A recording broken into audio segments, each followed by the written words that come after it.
फ्र 10-0-0-5 विनाश। बूम! एक जोरदार धमाके के साथ लाल पपड़ी वाले छिपकलीनुमा जीव ने विशालकाय लुढ़कते हुए कीड़े के शरीर पर मुक्का मारा।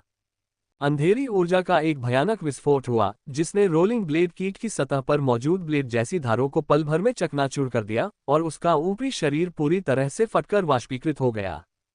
लेकिन ठीक उसी क्षण एक सामान्य कीट योद्धा कमांडर से दोगुना बड़ा एक कीट योद्धा कमांडर अचानक बाहर निकल आया। उसने अपने पूरे शरीर से काली ऊर्जा को बाहर निकाला और उसकी 2 युद्ध तलवारें, जिनमें से प्रत्येक 10 मीटर से अधिक लंबी थी और काली ऊर्जा से ढकी हुई थी, अद्वितीय शक्ति के साथ नीचे की ओर वार करने लगी। प्रतिष्ठा हो या युद्ध कौशल, वह आम समुराई नेताओं से स्पष्ट रूप से अलग था। दरअसल, हालांकि कीड़ों का झुंड किसी एक प्रमुख जीव पर निर्भर नहीं करता, इसका मतलब यह नहीं है कि उनमें व्यक्तिगत भिन्नताएं मौजूद नहीं होती। एक ही झुंड के भीतर अलग अलग कीड़ों की ताकत भी अलग अलग होती है। विशेषकर सदर वॉरियर बग जैसे जीव, जिनमें स्वतंत्र चेतना होती है, वे भक्षण करने और विकसित होने की क्षमता भी रखते हैं। धिक्कार है उस तानाशाह पर। ऐसी दोहरी तलवारों के साथ छिपकली कबीले का रेड स्केल भला लापरवाही करने की हिम्मत कैसे कर सकता था। एक धीमी चीख के साथ उसकी भौहों के बीच युद्ध का पैटर्न फैल गया और गहरे लाल रंग की ऊर्जा राक्षसी लपटों की तरह आकाश में फैल गई। कब अचानक धातु के टकराने की आवाज गूंज उठी, जैसे ही एक विशाल तलवार और 2 धारदार तलवारें हिंसक रूप से टकराईं और एक भयानक ऊर्जा का प्रवाह तूफान की तरह फैल गया। जमीन मकड़ी के जाले की तरह फट गई, लेकिन इस बार कोई भी आधा कदम भी पीछे नहीं हटा। लगभग सभी ने अपने पैरों की हल्की सी कंपकंपी और कंधों को हल्के से हिलाकर उस बल को कम कर दिया और फिर एक और हमला शुरू कर दिया। तादा तादा धातु के टकराने की एक घनी गड़गड़ाहट चिंगारियों के साथ तब उत्पन्न हुई जब 2 विशालकाय आकृतियों ने अपना तीव्र आक्रमण शुरू किया। भयावह ऊर्जा उतार चढ़ाव तेज उमड़ती हुई काली ऊर्जा में परिवर्तित हो गए। पलक झपकते ही धुआं और धूल उठ खड़ी हुई, जिससे पूरा केंद्रीय युद्ध क्षेत्र अराजकता में तब्दील हो गया। उस अफरा तफरी के बीच भयानक तीव्र काली ऊर्जा औरोरा बिजली की तरह उमड़ पड़ी और इस घेरे के पास आने वाले किसी भी निम्न स्तर के कीड़े झटकों से तुरंत क्षत विक्षत हो गए। इसी बीच लाल पपड़ी वाली छिपकली का एक और कबीला भी भयंकर युद्ध में उलझा हुआ था। अंततः छिपकली प्रजाति को अपने अहंकार की भारी कीमत चुकानी पड़ी। टकराना एक कान फाड़ देने वाले धमाके के साथ एक अस्त व्यस्त आकृति फटे हुए बोरे की तरह बाहर उड़ गई। अपने विचित्र नीले प्रतीकों और रहस्यमय गहरे लाल रंग की पूंछ की ज्वालाओं के साथ ये क्रिम्सन स्केल वॉरियर के अलावा और कौन हो सकता है। असंभव। इस समय क्रिम्सन स्केल वॉरियर की छाती पर एक पदचिह्न स्पष्ट रूप से दिखाई दे रहा था, जो फटे हुए थैले की तरह जमीन पर गिर पड़ा। इसका आकार या आकृति चाहे जो भी हो, ये स्पष्ट रूप से सदर अत्याचारी कृमि के पैर से नहीं है। होनलिन के मुंह के कोने से खून टपक रहा था, उसकी आंखें अविश्वास से भरी हुई थीं। वो स्पष्ट रूप से प्रतिद्वंद्वी के दोहरे वार से बच गया था, लेकिन उसके जवाबी हमले के क्षण में उसे अचानक सीने में जोरदार चोट लगी। जर्ग ज्यादा बोलते नहीं थे, उनका एकमात्र जवाब एक ही शब्द होता था, मरना। अंततः बढ़त हासिल करने के बाद सदर अत्याचारी कृमि इस महत्वपूर्ण अवसर को कैसे गंवा सकता था। जैसे ही लाल शल्कों ने उड़ान भरी, अत्याचारी कीट ने अपने पंख फैलाए और अपने दोहरे ब्लेड को आगे की ओर करके एक विशाल मेंटिस की तरह नीचे झपट्टा मारा। अंधकार में ऊर्जा के प्रभाव में दोनों तलवारें मौत की 2 दरांती की तरह नीचे गिरी।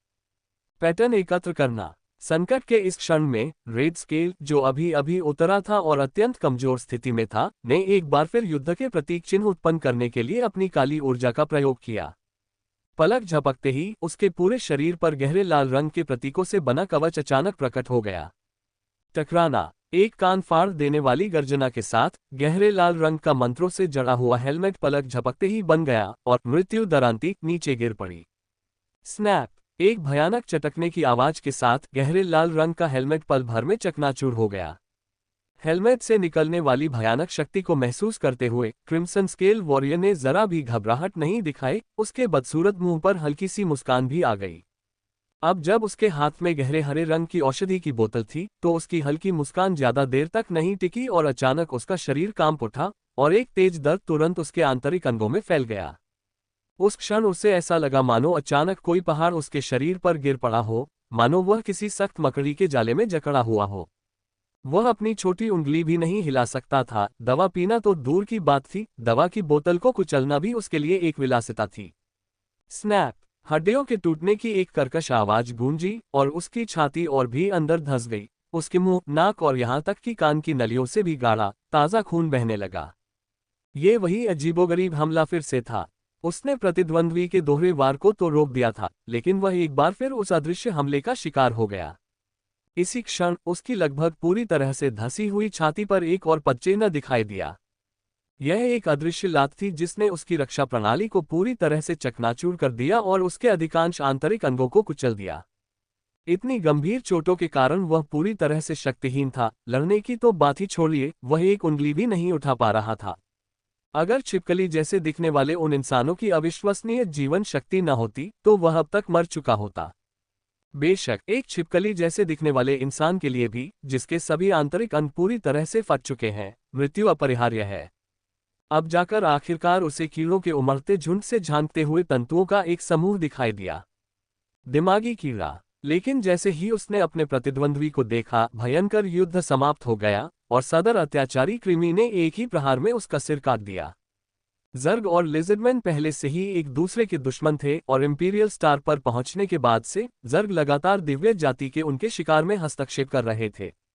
इस युद्ध क्षेत्र के समाप्त होने के साथ ही असल में पूरी लड़ाई समाप्त हो गई है, क्योंकि दूसरा लाल पपड़ीदार जीव भी एक असाधारण रूप से क्रूर अजगर और एक मस्तिष्क कृमि के संयुक्त प्रयासों के कारण पतन के कगार पर था। जैसा कि उम्मीद थी, आधे घंटे से भी कम समय तक चली ये लड़ाई छिपकलीनुमा इंसानों की सेना के पूर्ण विनाश के साथ समाप्त होगी। मैंने अपनी आंखों के कोने से आखिरी लाल पपड़ी वाले जीव को देखा, ये जानते हुए कि उसके जीवित रहने की कोई उम्मीद नहीं थी, फिर भी वह पहले की तरह ही गर्वित था।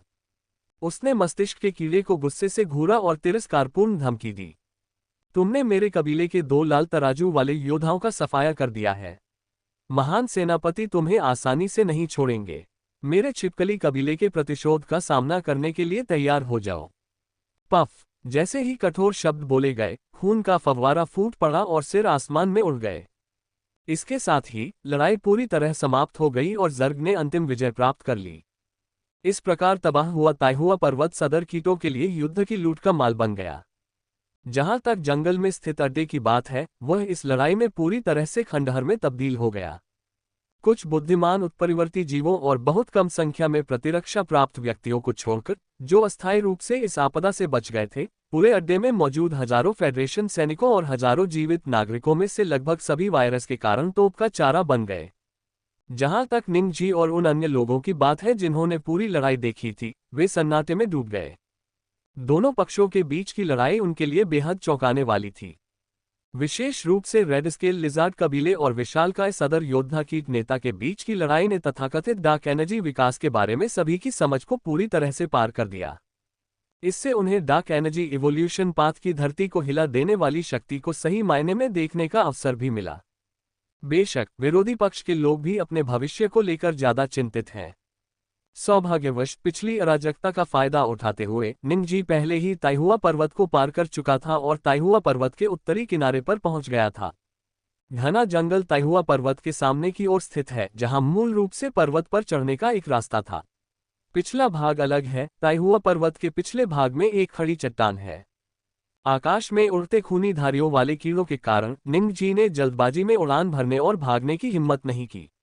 इसके बजाय छलावरण की आड़ में वह चट्टान से नीचे उतर गया। उनका इरादा स्पष्ट रूप से चट्टान के तल से चुपचाप निकल जाने का था। लेकिन ठीक उसी क्षण कीटों के झुंड ने पहाड़ों में बड़े पैमाने पर खोज शुरू कर दी और निंगजी ने एक मरती हुई तितली के नजरिए से एक नए प्रकार के कीट को देखा जिसके सिर पर 4 एंटीना थे। सदा टेलीकम्युनिकेशन बग। इस कीट को देखते ही निंगजी ने ही न्यू को छोड़कर तितली वंश के सभी सदस्यों के आध्यात्मिक संबंधों को तुरंत सक्रिय कर दिया, क्योंकि यह भयावह कीट मूलतः एक जैविक रडार वाहन है। यहां तक कि सूक्ष्म जैवविद्युत उतार चढ़ाव या कमजोर मनोगतिकीय उतार चढ़ाव भी इसकी पकड़ से नहीं बच सकते। इस घटना के घटित होने से निंगजी की स्थिति और भी खतरनाक हो गई है। अगर वे चट्टान की तलहटी तक पहुंच भी जाते, तब भी वे ताइहुआ पर्वत क्षेत्र में ही होते, जहां कीड़े मकोड़े पहले से ही उनके चारों ओर मंडरा रहे होते। हालांकि भीड़ को पूरी तरह समझ नहीं आया, लेकिन वे कीड़े को देखकर मोटे तौर पर अंदाजा लगा सकते थे कि क्या हो रहा है। निंग, भाई निंग, चलो एक जोखिम उठाते हैं। अंधेरे भंडारगृह में जियांग शिन्यू, जो पहली बार निंगजी को एक इंसान की तरह मान रही थी, अकलाते हुए एक सुझाव दिया। उनकी आवाज से यह स्पष्ट था कि उन्हें खुद भी इस सुझाव पर ज्यादा भरोसा नहीं था। सभी लोग निंग जी की ओर देख रहे थे और उसके फैसले का इंतजार कर रहे थे। निंग जी खड़ी चट्टान के ऊपर चुपचाप तैर रही थी, लेकिन उसका दिल उथल पुथल से भरा हुआ था। जीवन मरण का निर्णय, एक और जीवन मरण का निर्णय। जब से परग्रही आक्रमण शुरू हुआ है, निंग जी को ये गिनना मुश्किल हो गया है कि उसे कितनी बार जीवन मरण के फैसले लेने पड़े हैं। एक हताशा भरा जुआ, या शायद चट्टान पर कहीं छिपना। अगर मुझे चुनना ही पड़े तो मैं बाद वाला विकल्प चुनूंगा। यहाँ तक कि तितलियों के पूरे झुंड को कुर्बान करने की कीमत पर भी मस्तिष्क के कीड़े से बचने की संभावना केवल 10% है। इसकी संभावना तो उनके वहीं रहने और दूसरे पक्ष द्वारा न खोजे जाने की संभावना से भी कम है।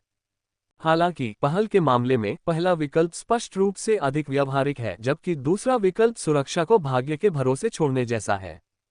थोड़ा इंतजार करते हैं, निंग जी ने अपना निष्कर्ष बताया, जिससे उनकी आंतरिक उथल पुथल का पता चला। चू चेनेक्सी ने फिर कहा, निंग जी, इसके बारे में सोचना बंद करो और मुझे बाहर जाने दो।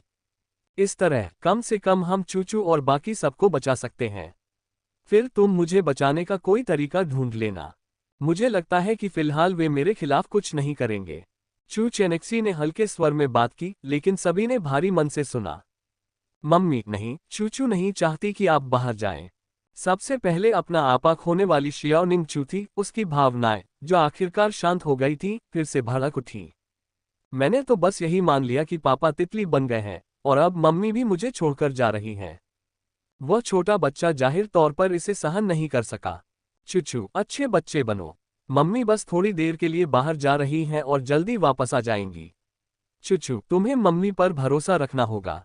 बहन चेनेक्सी, नहीं, देवताओं की वंशज होने के नाते आपको उनके हाथों में नहीं पड़ना चाहिए, भले ही इसका मतलब मृत्यु हो। वर्तमान खुफिया जानकारी के आधार पर यदि आप उनके हाथों में पड़ जाते हैं, तो बहुत संभावना है कि आपको एक हत्या की मशीन में बदल दिया जाएगा।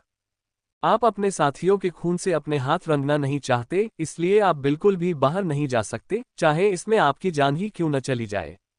शत्रु को आकर्षित करने का काम हम पर छोड़ दीजिए।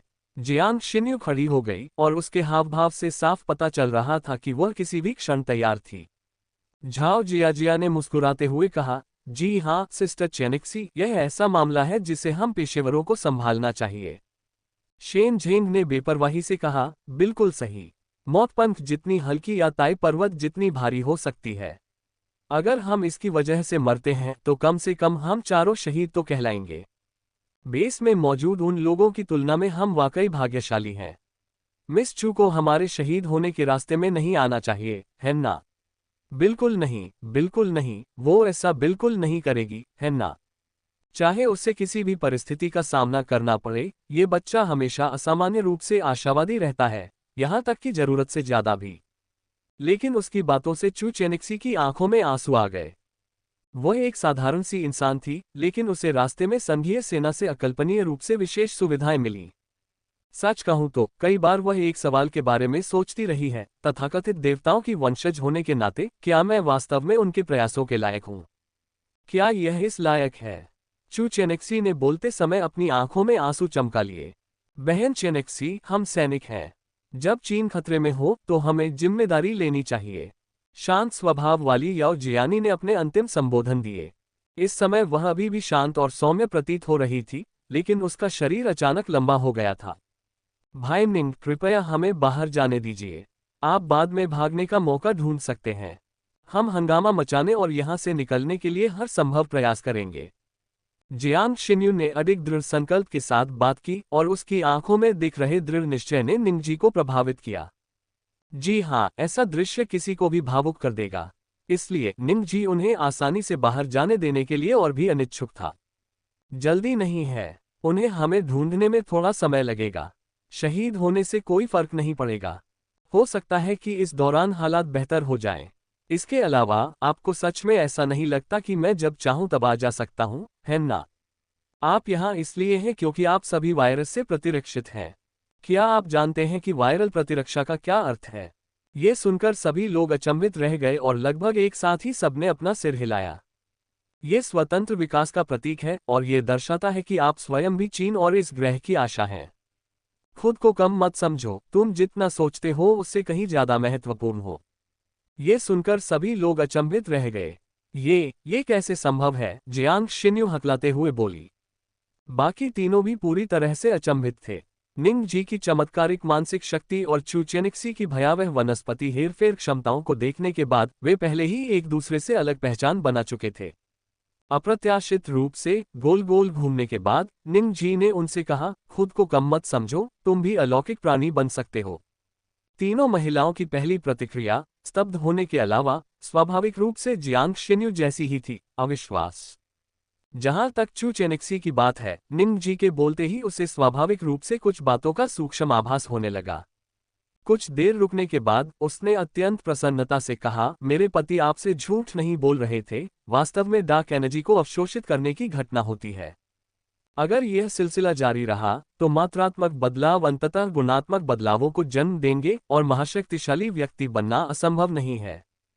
चू चेनेक्सी की हरकतें पूरी तरह से अनजाने में हुई थीं, जिससे बेस पर मौजूद 4 लोगों के समूह को उसकी क्षमताओं पर कुछ हद तक और अधिक विश्वास हो गया और उन्हें अपने भविष्य के लिए भी कुछ उम्मीद मिली।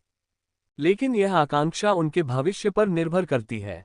उत्साह के क्षण के बाद सभी तुरंत निराशा में डूब गए।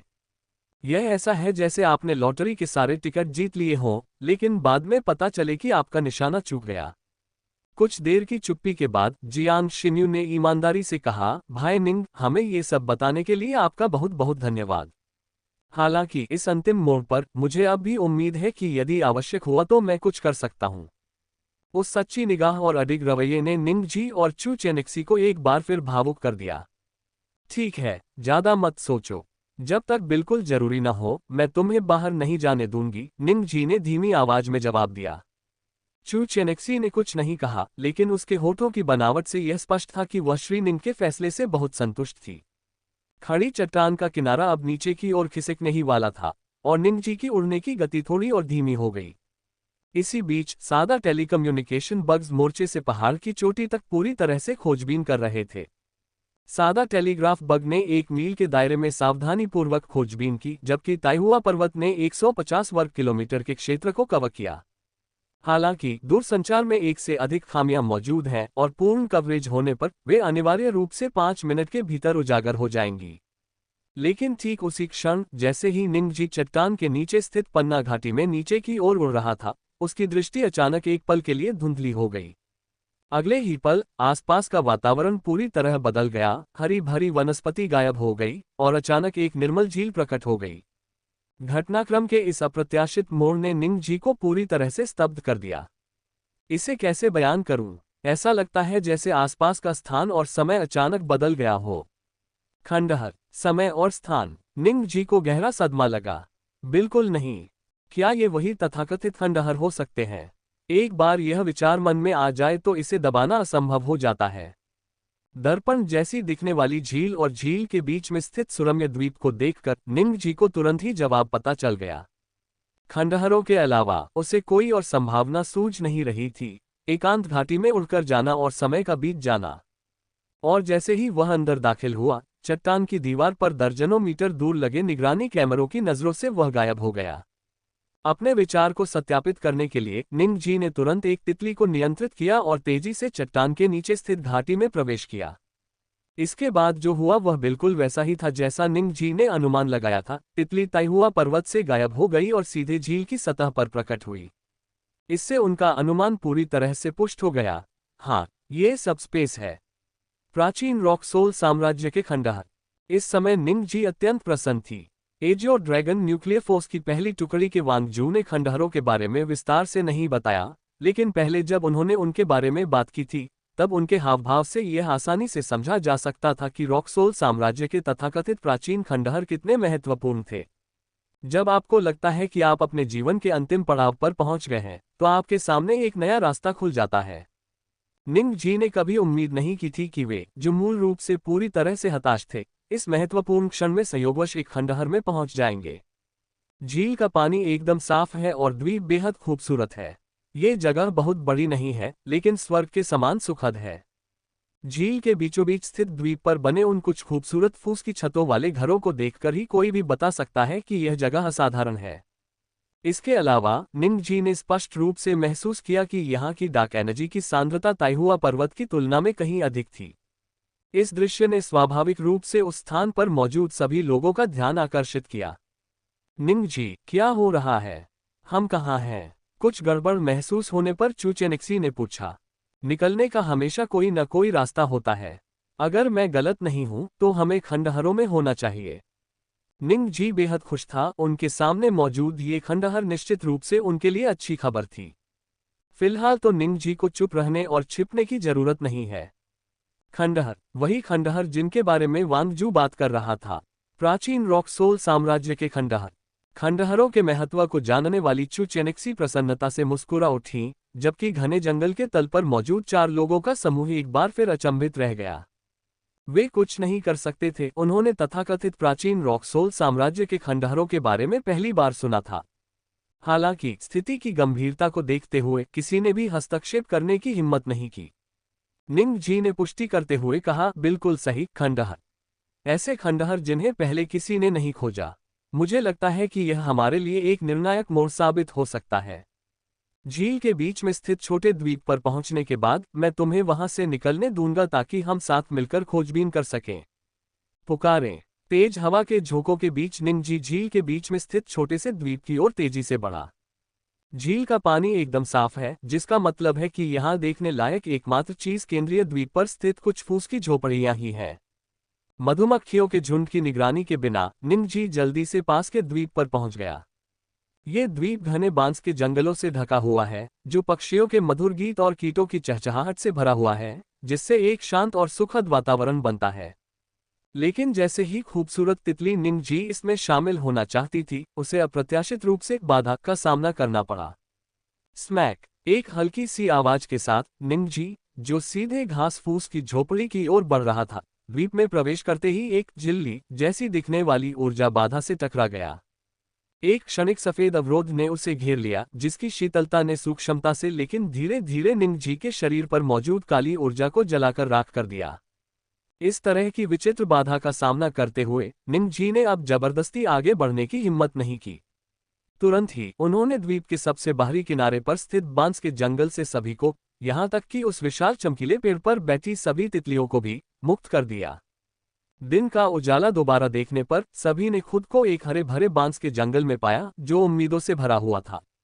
यहां तक कि अन्य 4 लोग, निंग जी और चू चेनिक्सी का तो जिक्र ही नहीं, उन दोनों के बीच हुई बातचीत से इस तथाकथित खंडहर के महत्व को समझ गए थे।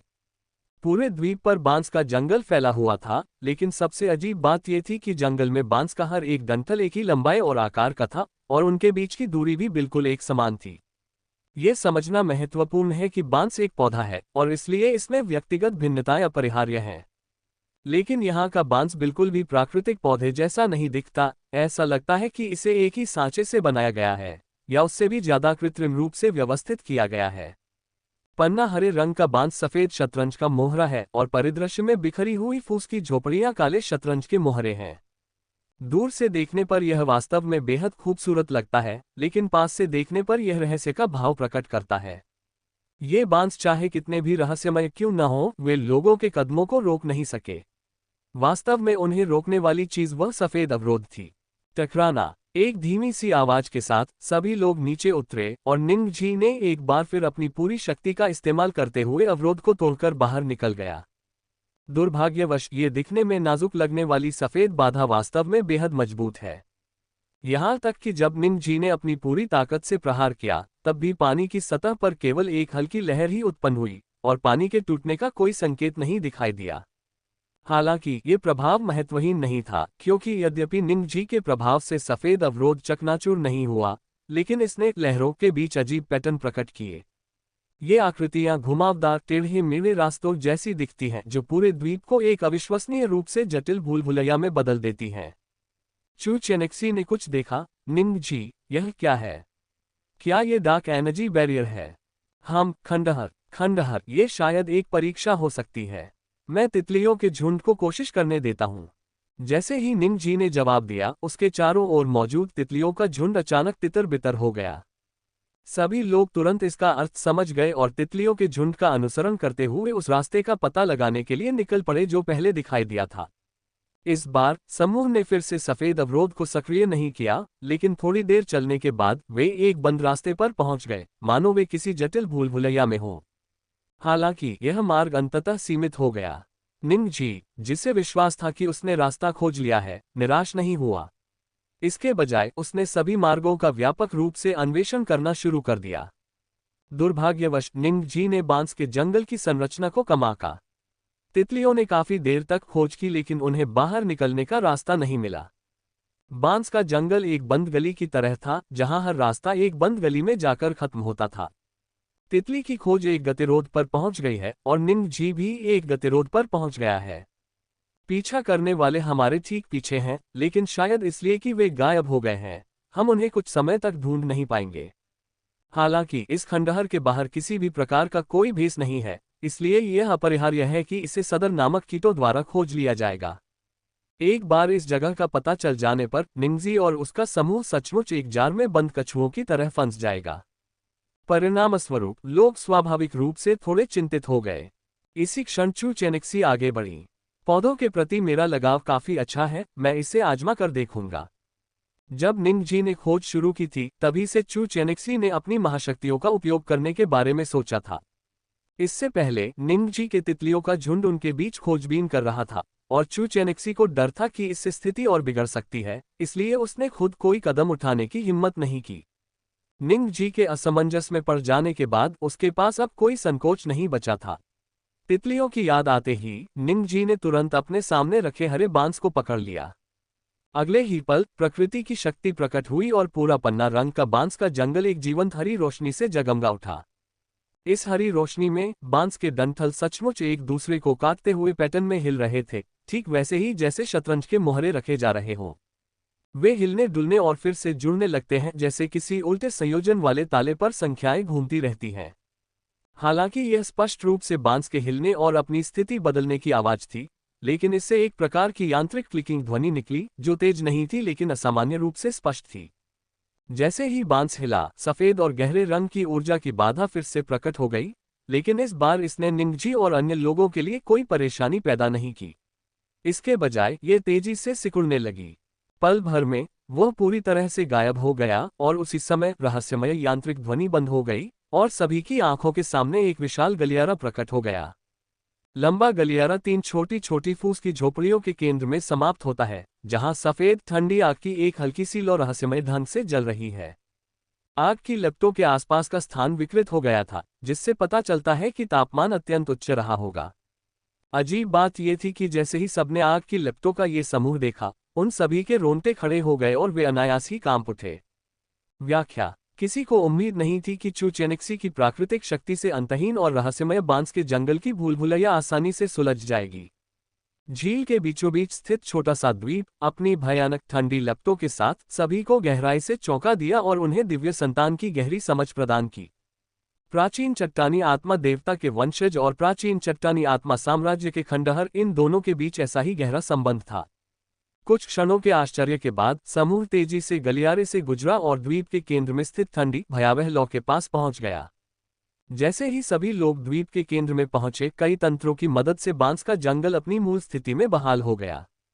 ठंड और तीव्र गर्मी के उतार चढ़ाव के बीच सफेद लौ विकृत होने लगी। उस क्षण किसी ने भी हिलने डुलने की हिम्मत नहीं की, जब तक कि उनके सामने की लपटें एक धुंधली महिला में परिवर्तित नहीं हो गईं। जी हाँ, एक रहस्यमयी महिला। एक ऐसी महिला जिसके चेहरे के भाव उसकी आंखों को छोड़कर अस्पष्ट हैं, जो एक शांत और बौद्धिक आभा बिखेरती है। उस महिला के प्रकट होने के बाद अचानक सभी को ये भ्रम हो गया कि उन्हें पूरी तरह से देख लिया गया है। लगता है मैं काफी भाग्यशाली हूं, उनमें से एक तो वास्तव में उस व्यक्ति का वंशज है। दुर्भाग्यवश नियम तो नियम होते हैं, अब यह आप पर निर्भर है। जैसे ही उसकी थोड़ी उदास शांत आवाज धीमी हुई, जो लोग इस रहस्यमय महिला को करीब से देख रहे थे, उन्हें दृश्य बदलने से पहले उसकी आंखों में ठंडी रोशनी की एक झलक ही दिखाई दी।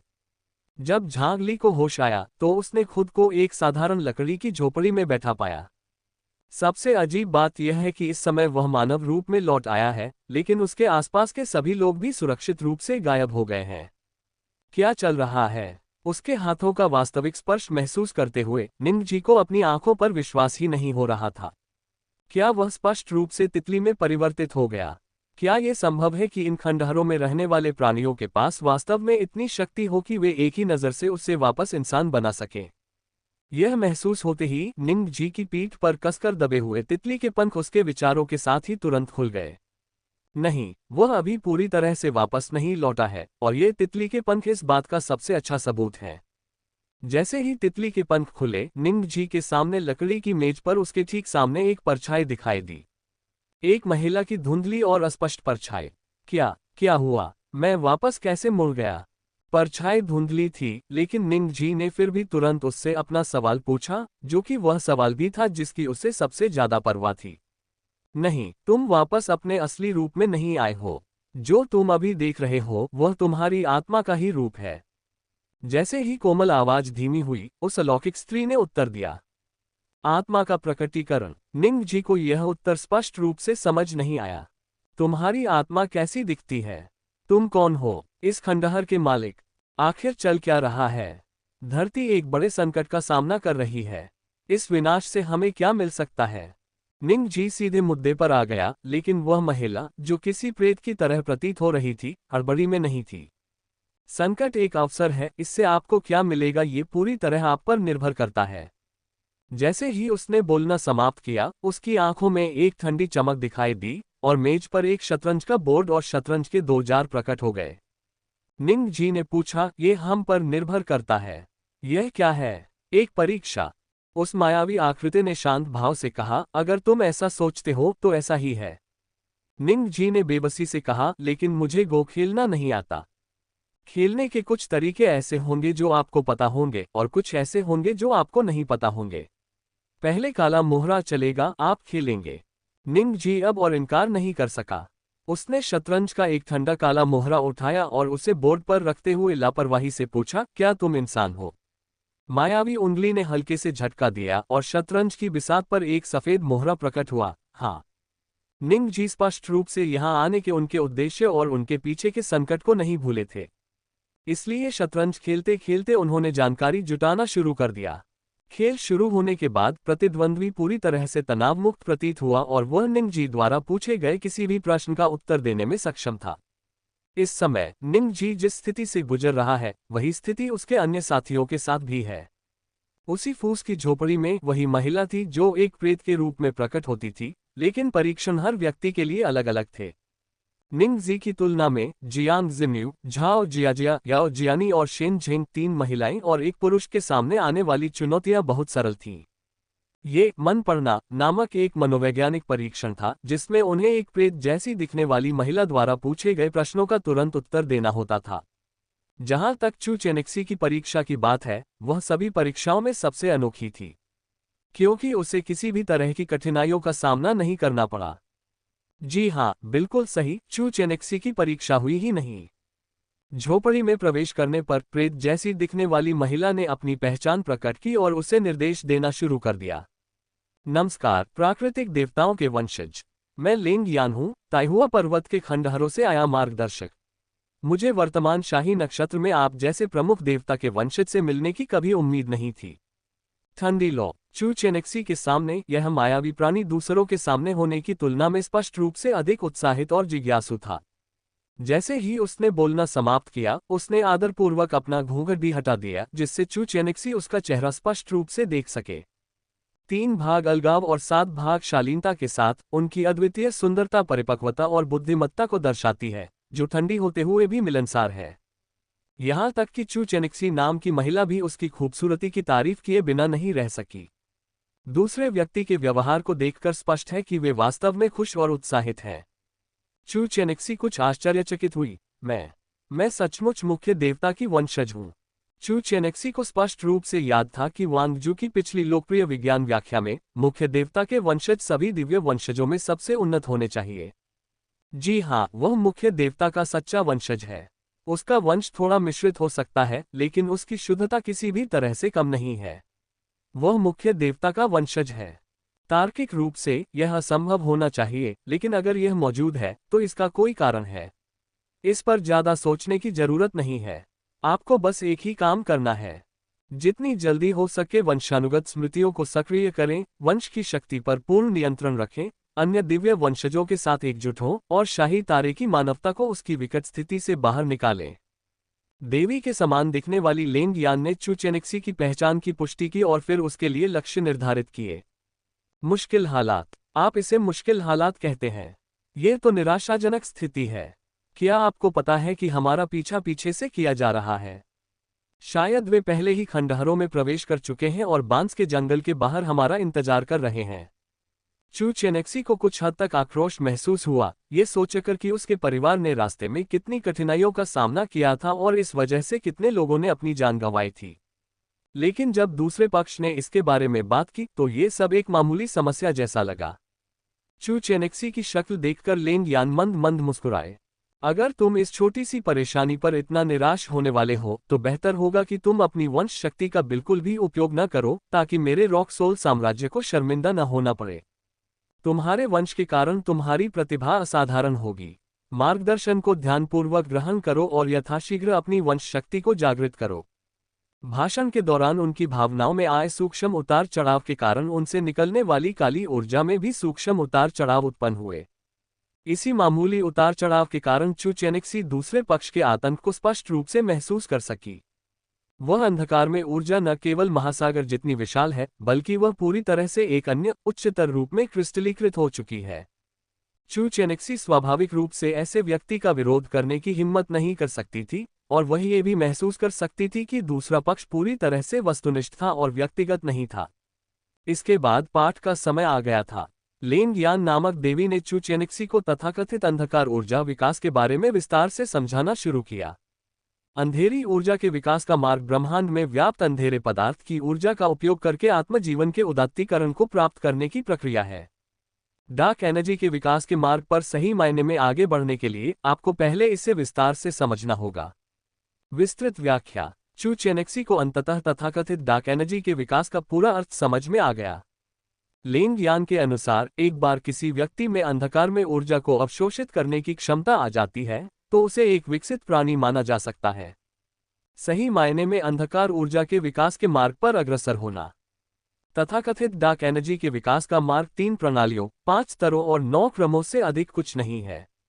ये तीनों प्रणालियां भौतिक या मानसिक क्षमताओं के साथ डार्क एनर्जी के संयोजन के आधार पर स्थापित 3 विकासवादी दिशाओं को संदर्भित करती हैं। शरीर शाश्वत है, आत्मा अमर है और रहस्य असीम है। शरीर को मजबूत बनाने वाली प्रणालियां, जिन्हें संवर्धन प्रणालियां भी कहा जाता है, मुख्य रूप से शारीरिक परिवर्तनों जैसे कि विकृत संरचना और त्वरित उपचार को शामिल करती हैं। प्रवर्धन विधि। मुख्य विधि है काली ऊर्जा तकनीकों का अभ्यास करना और फिर उन्हें रॉक सोल एम्पायर की काली ऊर्जा तकनीकों के साथ मिलाकर बहुत बड़ा प्रवर्धन करना। प्राचीन रॉक सोल साम्राज्य युग में संवर्धन प्रणाली को आमतौर पर 2 प्रमुख स्कूलों में विभाजित किया गया था, हथियार साधना और शरीर साधना। जो लोग अपने शरीर को विकसित करते हैं वे गुप्त रूप से अपनी ऊर्जा और रक्त का उपयोग करके अपने शरीर का निर्माण करते हैं। सरल शब्दों में कहें तो इसमें शरीर को लगातार मजबूत और रूपांतरित करने के लिए सबसे प्राचीन विधियों का उपयोग करना शामिल है। कलाकृतियों के संग्राहक अपनी कलाकृतियों को आध्यात्मिक रक्त और जीन से पोषित करते हैं। सरल शब्दों में कहें तो इसमें शरीर को प्रशिक्षित करना, साथ ही एक ऐसा आनुवंशिक हथियार खोजना शामिल है जो काली ऊर्जा के अनुकूल हो और उसके साथ गहराई से एकीकृत हो जाना शामिल है। 2 प्रमुख स्कूलों में कुछ असाधारण रूप से प्रतिभाशाली शुद्ध शरीर साधकों के अलावा जो लोग मार्शल आर्ट और हथियार साधना दोनों में निपुण होते हैं वे स्वाभाविक रूप से अधिक मजबूत होते हैं। दुर्भाग्यवश रॉक सोल साम्राज्य के बाद से ब्लू स्टार में अनगिनत परिवर्तन हुए हैं जिससे ऐसे आनुवंशिक हथियार खोजना या बनाना मुश्किल हो गया है जिन्हें विकसित किया जा सके। अमर आत्मा, जिसे आध्यात्मिक प्रणाली के रूप में भी जाना जाता है, मुख्य रूप से मौलिक तत्वों के हेरफेर और टेलीकिनेसिस पर आधारित है। प्रवर्धन के तरीके आमतौर पर आत्म यातना शैली की मानसिक यातना या रॉक सोल साम्राज्य द्वारा छोड़ी गई मानसिक कल्पना विधियां हैं।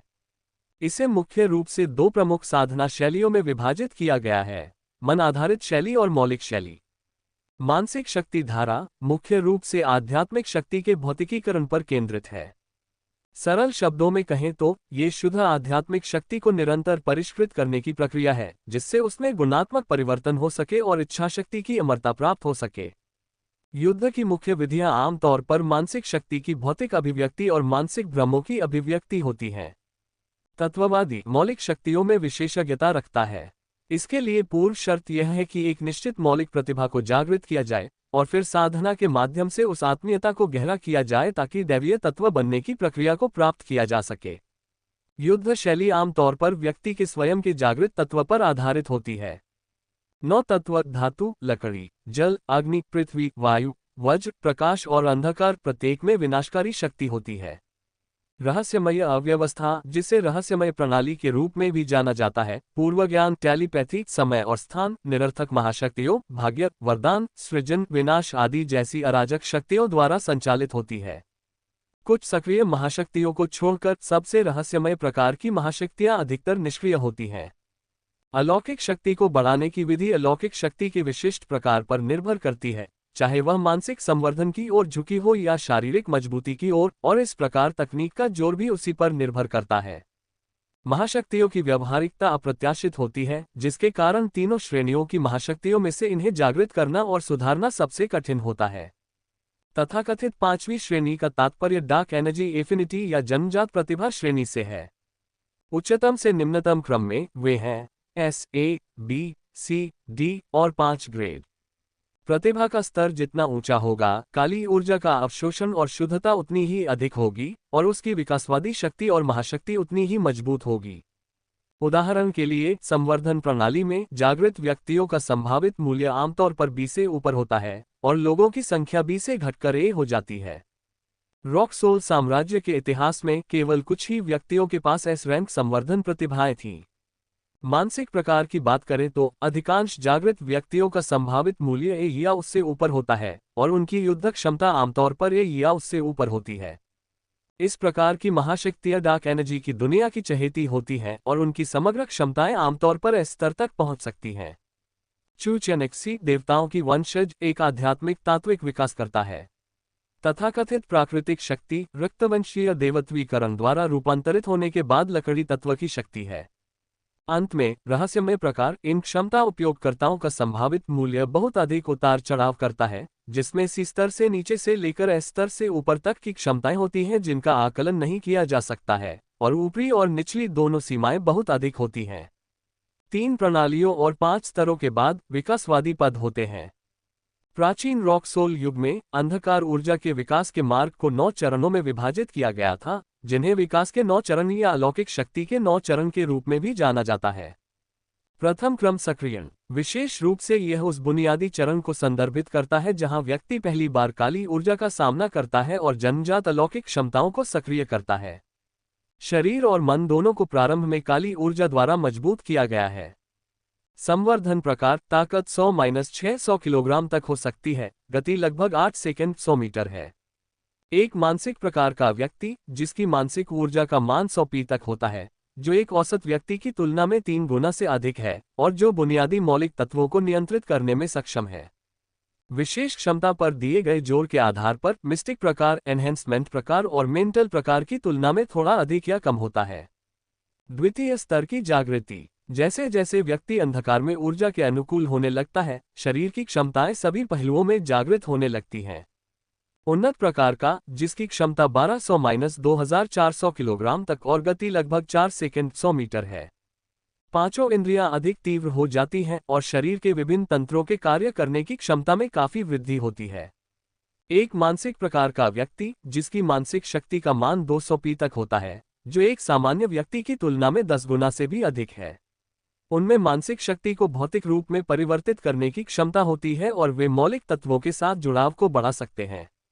रहस्यमय प्रकार जोर देने के मामले में ऊपर उल्लिखित 2 प्रकारों के समान है। तीसरे चरण की परिपक्वता, शरीर ने पूरी तरह से काली ऊर्जा के अनुकूल खुद को ढाल लिया है और इसका उपयोग करने की इसकी क्षमता परिपक्वता के करीब पहुंच रही है। उन्नत प्रकार क्षमता 1200-2400 किलोग्राम तक भिन्न होती है, गति 2 सेकंड 100 मीटर। एक मानसिक प्रकार का व्यक्ति, जिसकी मानसिक शक्ति का मान 500 पी तक होता है, जो एक सामान्य व्यक्ति की तुलना में 20 गुना से भी अधिक है। वे अपनी मानसिक शक्ति से भ्रम उत्पन्न करने की क्षमता रखते हैं और तत्वों को स्वतंत्र रूप से नियंत्रित कर सकते हैं। लेन ज्ञान के अनुसार चू चेनेक्सी ने दिव्य रक्त और रहस्यमय शक्ति के संचय के कारण तीसरे स्तर की परिपक्वता अवस्था में प्रवेश कर लिया है। दुर्भाग्यवश वह अपनी क्षमताओं का उपयोग करने में काफी अनाड़ी थी, और उसके शरीर में मौजूद काली ऊर्जा ने बिल्कुल भी चक्र नहीं बनाया था, इसलिए उसके पास एक सच्चे तृतीय स्तरीय विकासक की युद्ध शक्ति नहीं थी। कायापलट का चौथा चरण। शरीर अंधकार में ऊर्जा के पोषण के तहत उदात्तीकृत होता है और जीवन का स्तर एक व्यापक परिवर्तन से गुजरता है। उन्नत प्रकार का यंत्र, जिसकी क्षमता 2400 से 5000 किलोग्राम तक और गति 1 सेकंड प्रति 100 मीटर तक होती है। एक मानसिक शक्ति प्राप्त व्यक्ति, जिसकी मानसिक शक्ति का मूल्य 1300 पी तक है, जो अपने आसपास के लोगों की मस्तिष्क तरंगों को आसानी से प्रभावित करने में सक्षम है, चेतना पर आक्रमण के प्रारंभिक चरण में महारत हासिल कर चुका है और बहुरंगी विस्फोट में तत्वों का उपयोग कर सकता है, मुश्किल से ही एक शक्तिशाली व्यक्ति के रूप में योग्य है। हालांकि लेंग यान के अनुसार चू चेनेक्सी की वर्तमान प्राथमिकता अपनी नींव को मजबूत करना है। फिलहाल रूपांतरण के चौथे चरण तक पहुंचने से पहले उसे अभी काफी लंबा रास्ता तय करना है, क्योंकि लेवल 3 के बाद प्रत्येक लेवल को आगे 4 उप स्तरों में विभाजित किया जा सकता है: शुरुआती, मध्यवर्ती, उन्नत और शिखर, और प्रत्येक लेवल में सुधार करना काफी मुश्किल है। लेवल 4 तक पहुंचने में अभी काफी लंबा रास्ता तय करना है। लेवल 5 ब्लूमिंग, लेवल 6 अमर, लेवल 7 अव्यवस्था, लेवल 8 दिव्य और लेवल 9 दिव्य क्षेत्र की तो बात ही छोड़ दीजिए। इसके बाद ब्लू स्टार का 9वां स्तर अंत से बहुत दूर है। 9वें स्तर को ब्लू स्टार का युद्ध देवता कहा जा सकता है और फिर ब्रह्मांड और आकाशगंगा के स्तर में प्रवेश होता है। लेवल 9 का डिवाइन रियल्म योद्धा प्लेनेटरी लेवल 1 के योद्धा के बराबर होता है। प्लेनेटरी लेवल 9 के योद्धा स्टेलर रियल्म तक पहुंच सकते हैं और उससे आगे स्टार फील्ड, गैलेक्सी, नेबुला आदि क्षेत्र हैं। अंत में चू चेनेक्सी इस बात की कल्पना भी नहीं कर पा रही थी कि उच्चतर तारा स्तर पर विकसित होने के बाद कोई व्यक्ति कितना शक्तिशाली हो सकता है। उन्हें इस बात पर भी संदेह था कि भविष्य में कोई वास्तव में स्टार रिवर जैसी उपलब्धि हासिल कर पाएगा या नहीं। क्या वास्तव में कोई इंसान उन तारामंडलीय स्तरों तक पहुंच पाया है जिनका जिक्र आपने बाद में किया? ये सोचते हुए उसने पूछा। चूंकि उसे आखिरकार एक जानकार व्यक्ति मिल ही गया था, इसलिए चू चेनेक्सी स्वाभाविक रूप से इस अवसर को आसानी से हाथ से जाने नहीं देती।